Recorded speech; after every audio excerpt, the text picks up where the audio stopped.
హరీష్ రావు గారు, మాజీ మంత్రి గారు హరీష్ రావు గారు మాట్లాడుతూ పేదల కన్నీళ్లపై అభివృద్ధి చేయడం ఏంటని ప్రశ్నిస్తూ ఏడ్చారని వార్తలు వచ్చాయి. వారు ఆ విధంగా మాట్లాడడం చాలా సిగ్గనిపించింది. జూలై 2016-24 నాడు వేమగడ్డ రైతులపై లాఠీ చార్జ్ జరిగినప్పుడు 160 మంది కాళ్ళు చేతులపైన తగిలినటువంటి దెబ్బలను చూసినప్పుడు రాని ఏడుపు నిన్నటి రోజు ఏ విధంగా వచ్చిందని హరీష్ రావు గారిని సూటిగా ప్రశ్నిస్తున్నాం.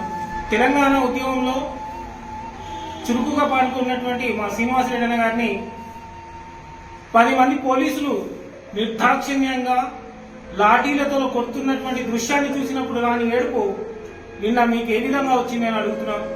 లాఠీ చార్జీ తట్టుకోలేక హుస్సేన్ అనే అబ్బాయి వేములగడ్డలో చనిపోయినప్పుడు, ఆత్మహత్య చేసుకుని చనిపోయినప్పుడు రాని ఏడుపు నిన్న ఏ విధంగా వచ్చిందని అడుగుతున్నాం. లాఠీ చార్జీని ఎదుర్కొన్నటువంటి రైతులపైన 307 కేసులు పెట్టి జైళ్లకు పంపించి కోర్టు చుట్టూ తిప్పినప్పుడు రానటువంటి ఏడుపు నిన్న ఏ విధంగా వచ్చింది మీకు అని అడుగుతున్నాం.